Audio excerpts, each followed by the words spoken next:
And let's stick with Europe now and go to France for the latest on the country's new cabinet. President Emmanuel Macron naming Eric Lombard as finance minister in the last hour. Bloomberg's Benoit Berthelot is here with us from Paris. So what is the first item on the to-do list for Eric Lombard? It will be for sure to pass a budget for next year, so for 2025. That will be the main task for this government, really. A budget is very political, obviously. It indicates the directions a government want to take in terms of fighting against inflation, and all the topics that are the most political, security, etc.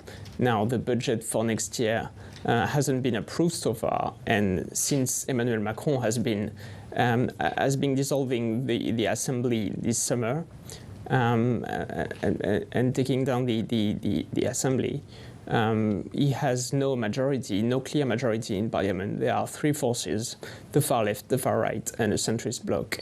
And the first government he nominated has been toppled. So it's the second government since this summer, and we'll see if he has the capacity to pass this budget without being toppled and actually make a compromise with all the political groups. It's clearly not an easy task that he has ahead. What do we know about Eric Lombard? Because as you've mentioned, this is a budget that has led to a lot of political fractions already. What might he do differently in terms of negotiating the path forward? He's not known by the French, really. He's been a banker for a good part of his life at BNP, at Generali, and right now he was previously the head of the Caisse des Dépôts, which is a sort of public bank that deals with social housing.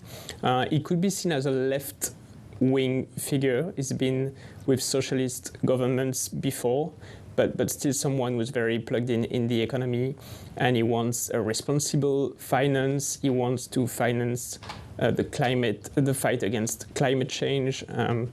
He's been known for saying there is too much inequality in France, the wealthy being too wealthy, that sort of things. The good thing for him is he's not known, so he hasn't had fights with the far right or the far left, and he's sort of a neutral, maybe older figure. So that's what he has for him. But now he's going to face the same challenges that the previous government has been facing.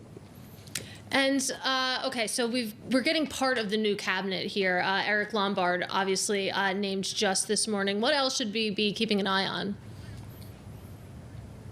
So it's a mix of politicians from the left or that are close to the left, like former Prime Minister Elisabeth Borne, like another former Prime Minister, Manuel Valls, who are back at the government. So there are lots of veterans and well-known figures, and there are also right-wing ministers who were previously with Macron.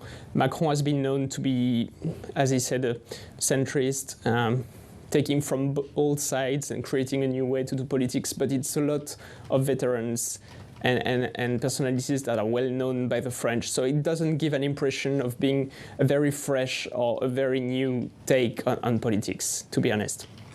That is Bloomberg's Benoit Berthelot in Paris. Thank you so very much. Of course, a lot going on in France right now.